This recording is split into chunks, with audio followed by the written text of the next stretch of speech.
بسم اللہ الرحمن الرحیم وبعد فإن مبنى علم الشرائع والأحکام وأساس قواعد عقائد الإسلام وعلم التوحید والصفات الموصوم بالکلام المنجی عن غیاہب الشکوک وظلمات الأوہام۔ بسم اللہ الرحمن الرحیم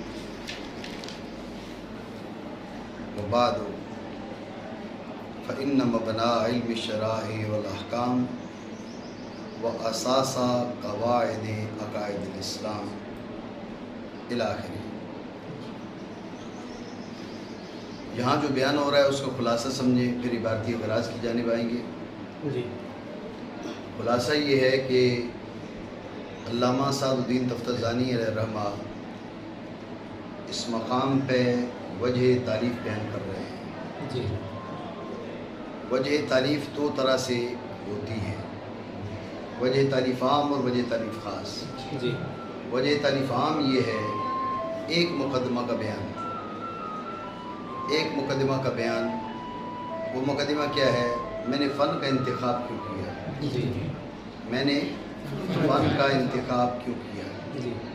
اور وجہ تعریف خاص یہ ہے میں نے فن کا انتخاب کیوں کیا اور فن کی فلاں کتاب کا انتخاب کیوں کیا۔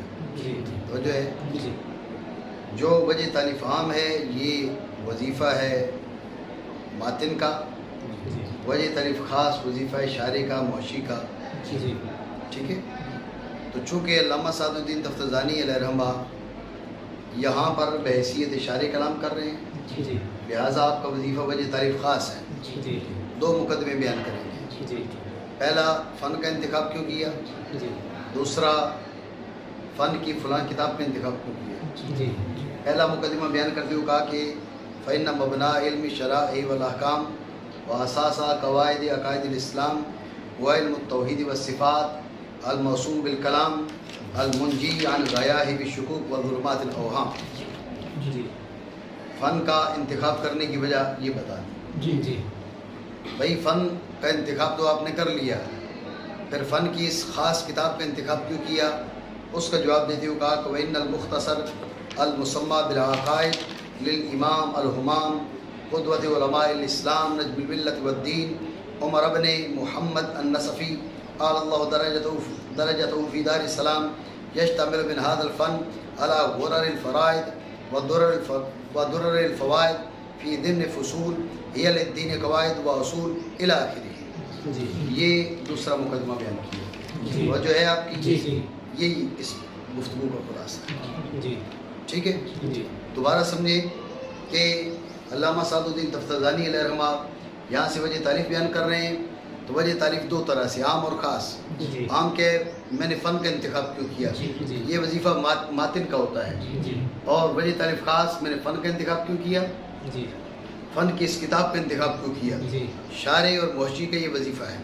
تو علامہ تفتزانی یہاں پر چونکہ شاعری ہے اس لیے وجہ تعریف خاص بیان کرتے ہیں۔ وجہ تعریف خاص بیان کرتے ہوئے مقدمہ اولا یہ ہے میں نے اس فن کا انتخاب کیوں کیا، کافینا مبنى علم التوحید علم الشرائع والاحکام و اساس قواعد عقائد الاسلام و علم التوحید والصفات الموصوم بالکلام المنجی عن غیاہب الشکوک وظلمات الاوہام۔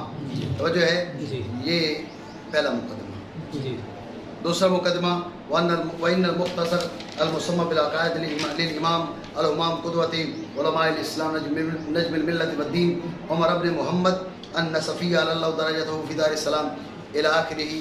یہ دوسرے مقدمہ کا بیان ہے۔ توجہ ہے، یہی اس گفتگو کا خلاصہ ہے۔ مزید بات انشاءاللہ عبارتی اغراض میں آ جاتے ہیں، عبارات کے حل میں بات مزید تفصیل آ جاتی ہے۔ اتنی بات آپ سمجھ لیجیے۔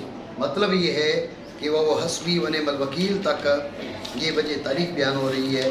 یہ میرے پاس صفحہ نمبر 28 ہے، وہ حسبی و نعم الوکیل۔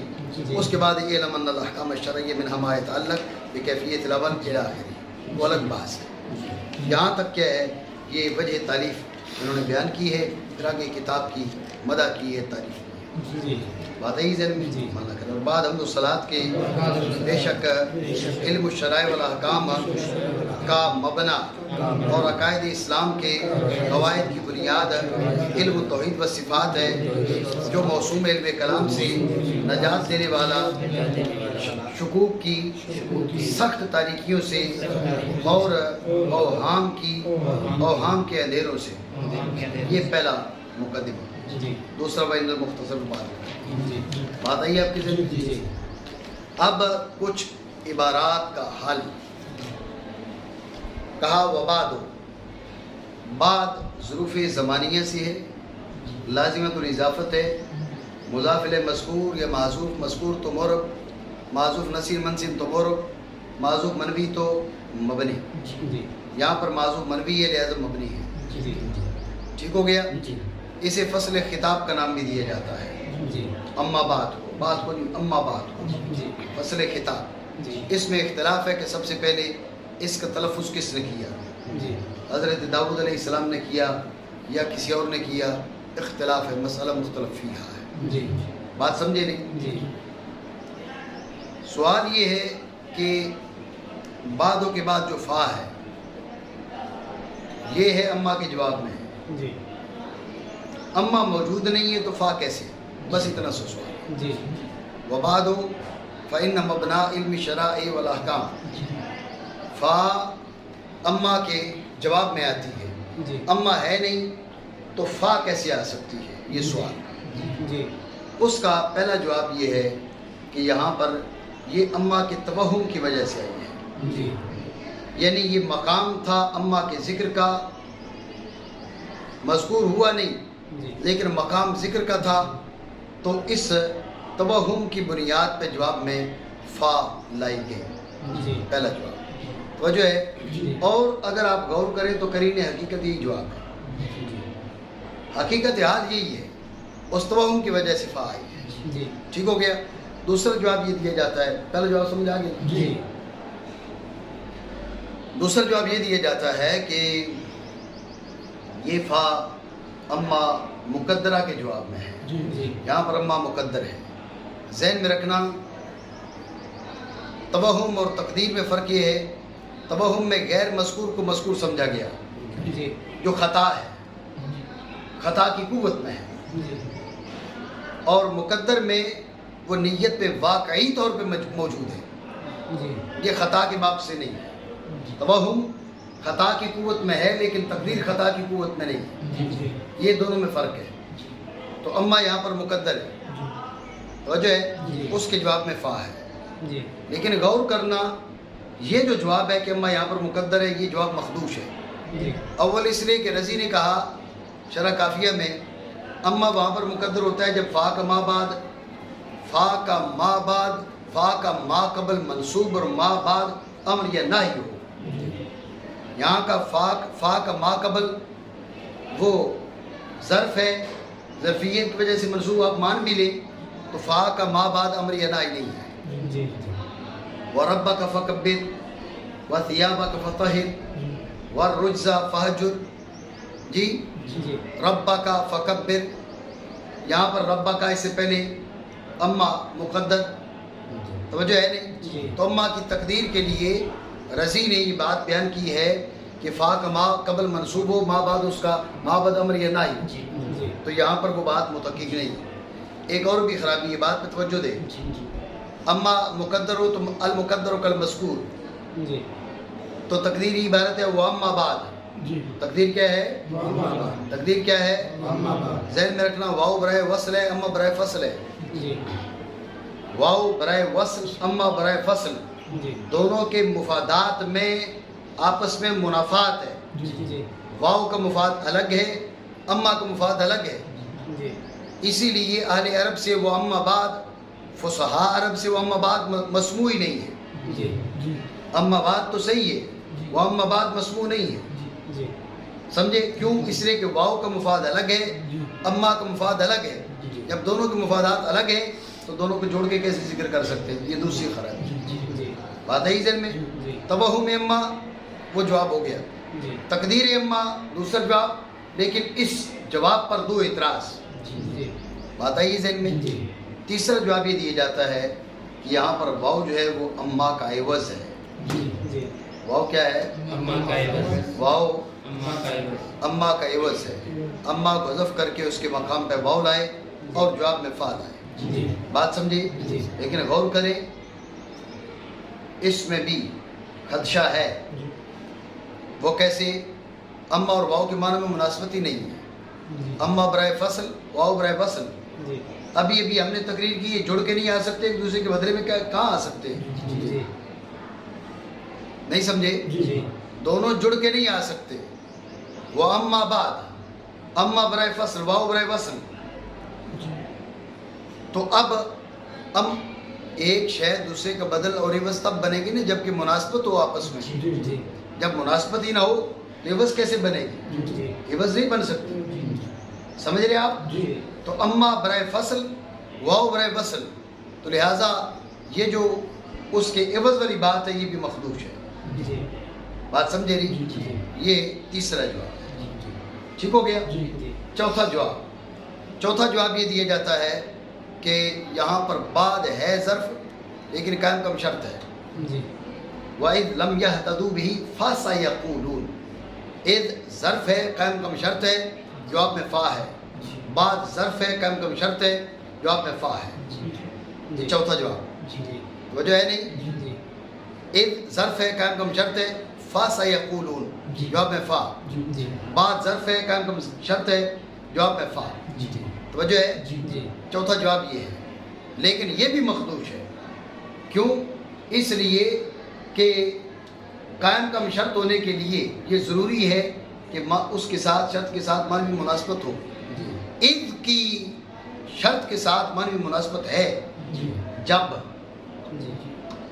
کہا نا جب وہ آیا. اب یہ جواب کا تقاضا کرتا ہی نہیں کرتا، معنی مناسبت ہے نا. شرط میں یہ بات ہوتی ہے تعلیق والے معنی. ٹھیک ہے نا؟ تو غور کرنا کہ اذ کے معنی میں اذ ہے ظرف لیکن ازر معنی شرط کے ساتھ مناسبت ہے. مناسبت نہ ہوتی تو اذ اور اذا کے شرط یا ظرف ہونے کے مسئلے میں جھگڑا ہی نہ بنتا. کوئی جھگڑا بنا ہی تب جب کہ اس کے معنی میں مناسبت ہے شرط کے ساتھ. مناسبت تھی، اذ تھا ظرف، اسے قائم کم شرط کر دیا گیا، جواب میں فا آ گئی. بعد اس کے معنی کی شرط کے ساتھ مناسبت ہی کوئی نہیں. ایک خرابی. دوسری خرابی، اگر مان لیا جائے کہ بعد و ظرف قائم کم شرط ہے تو ذہن میں رکھنا کلمہ شرط کا اور فا کا اتصال لازم آئے گا. اور کلمہ شرط اور اتصال اور فا کے اتصال سے بچنے کے لیے اما زید فمنطلق بنایا گیا. وہاں بات آپ نہیں پڑھتے کہ اصل میں اما فزید منطلق تھا جی. تو فا اور اما کا جو اتصال ہے وہ مکروہ تھا، اس لیے فا کو منتقل کر کے منطلق پہ ڈال دیا گیا. اما فزید منطلق سے اما زید فمنطلق ہو گیا. تو غور کریں اس فا کو اس کلمہ شرط کے ساتھ جو اتصال تھا وہ پسندیدہ نہیں تھا، اس لیے اس کو منتقل کر کے ما بعد پہ ڈالا گیا. اب اگر آپ بعد کو قائم کم شرط قرار دیتے ہیں تو بعد قائم کم شرط ہے، وہ بعد فإن اتصال ہوا نہ ہوا، یہ دوسری خرابی ہے. بات سمجھے نہیں؟ تو مقصد یہ کہنے کا یہ جو چوتھا جواب ہے یہ بھی مخدوش ہے. پانچواں جواب یہ ہے کہ یہ فا جزائیہ ہے ہی نہیں، یہ زائدہ ہے. بھائی زائد کیوں لے کر آئے ہو؟ کہا اس بات پر تنبیہ کرنے کے لیے کہ بعد جو ہے ما بعد کی جانب مضاف نہیں ہے، مبنی بر ضم ہے. اس بات پر تنبیہ کرنے کے لیے فا زائدہ لائی گئی. یہ بات ہو سکتی ہے. 5 جواب دیے آپ کو، سمجھے؟ پہلا جواب توہم والا ہے، وہ بھی ہو سکتا ہے. 5واں جواب فا زائدہ والا ہے، یہ بھی ہو سکتا ہے. دوسرا جواب ہے تقدیر والا، مخدوش ہے. تیسرا جواب ہے واو اما کا قائم کا، مخدوش ہے. چوتھا جواب بعد ظرف قائم کا شرط، مخدوش ہے. وہ تینوں جواب مخدوش ہیں. پہلا جواب بھی مناسب ہے، 5واں جواب بھی مناسب ہے. نہیں سمجھے ہو؟ بات آئی ذہن میں؟ یہ بات ذہن میں رکھیں کیونکہ یہ بہت سی کتابوں کے اندر یہ مسئلہ آتا ہے. تو آپ یہ بات ذہن میں رکھیں گے تو ہر کتاب میں انشاءاللہ کام آئے گا. بات آئی ذہن میں؟ بعد حمد و صلات کے تو بے شک مبنا علم شرع و احکام کا اور عقائد اسلام کے قواعد کی بنیاد علم توحید و صفات ہے. جو ہے جاوید ہے نا توجہ صحیح. فإن مبنا، فإن مبنا جائے بنا، ما یبنا علیہ غیرہ، تو جو ہے یہ بنیاد آپ کی، یہ مبنا ہے، ٹھیک ہے نا، ما یبنا علیہ غیرہ، جس پر غیر مبنی ہو. یہ میں لفظی معنی بتا رہا ہوں آپ کو، مصادیق سے بات پھر کرتے ہیں، ٹھیک ہے. مبنا کے معنی کیا؟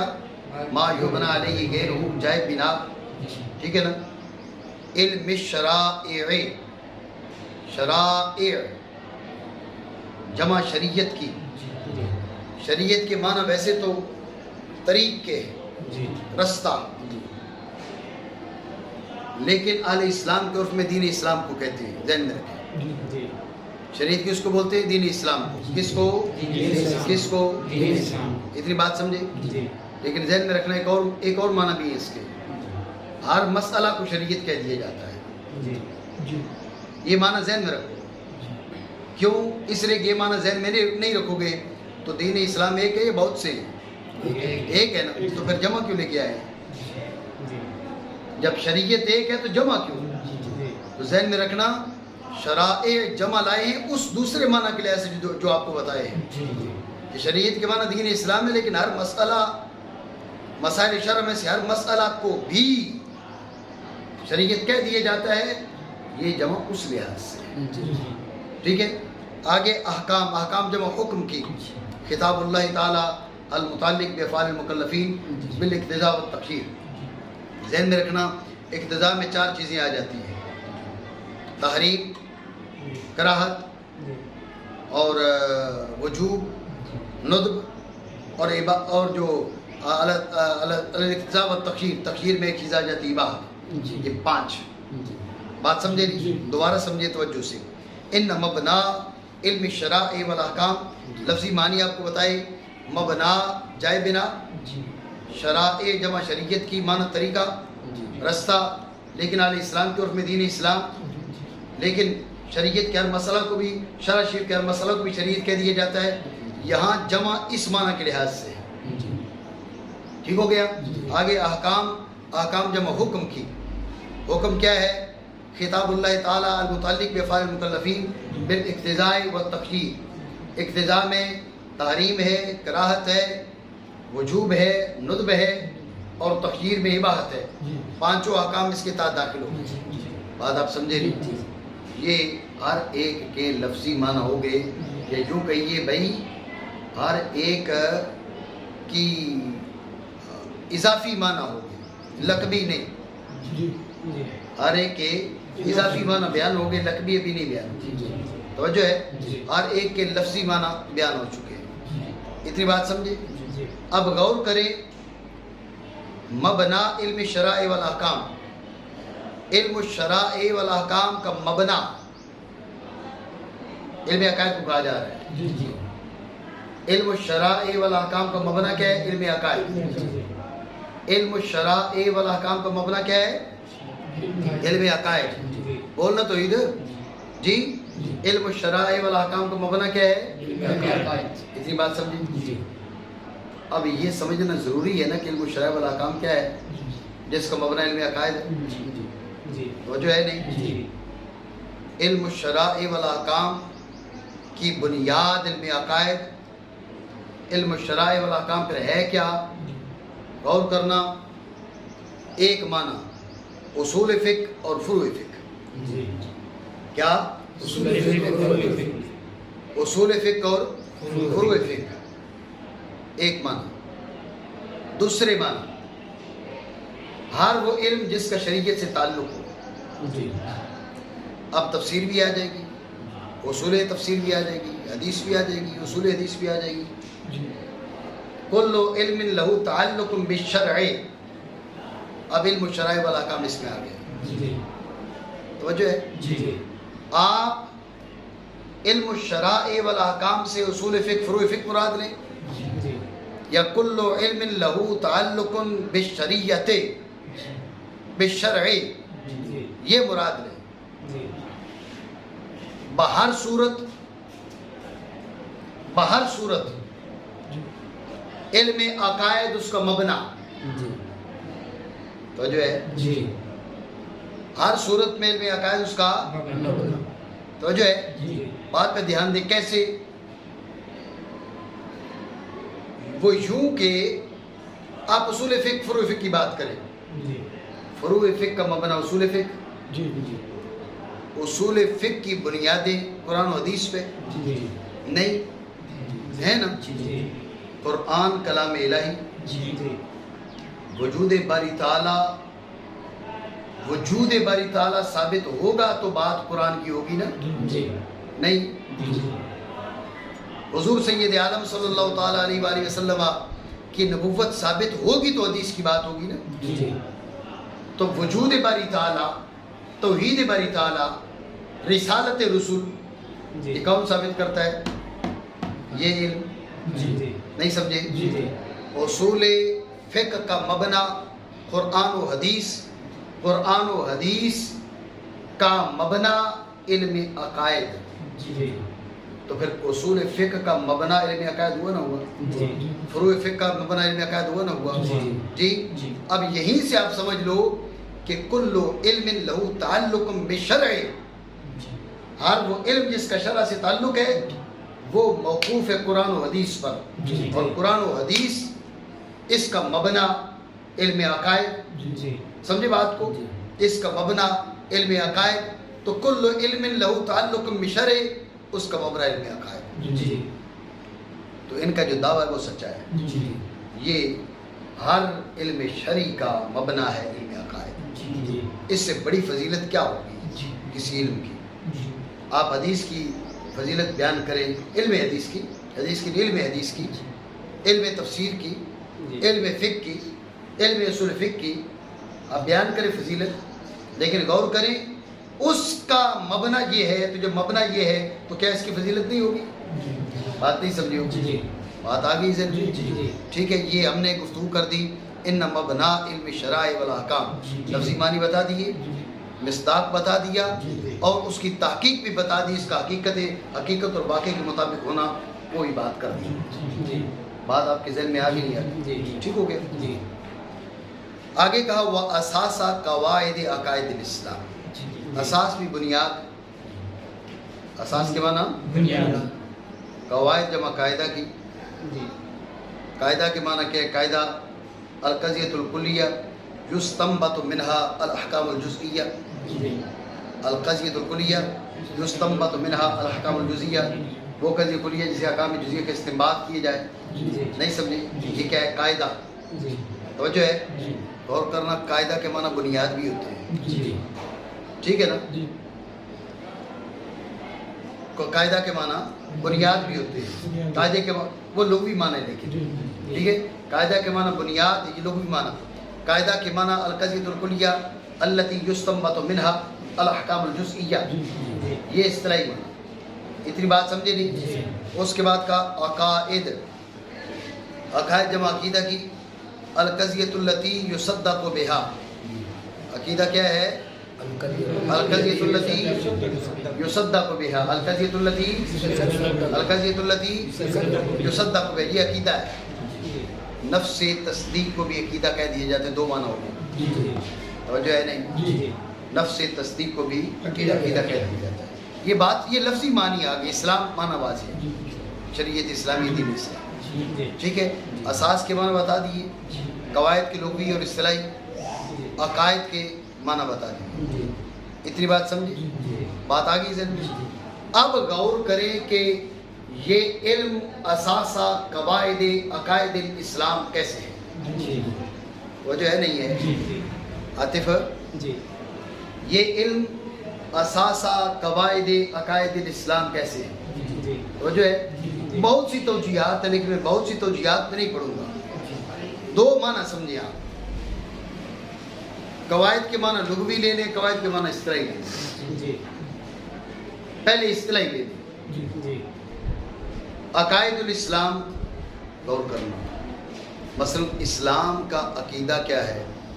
اسلام کا عقیدہ یہ ہے کہ ان اللہ لیس بجسم، اللہ لیس بعرض، اللہ لیس بزمانیش، اللہ لیس بمکانیش، اللہ لیس بحادث، اللہ لیس بعاجز.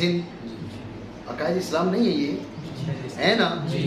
یہ ہو گیا عقائد اسلام، ہو گئے؟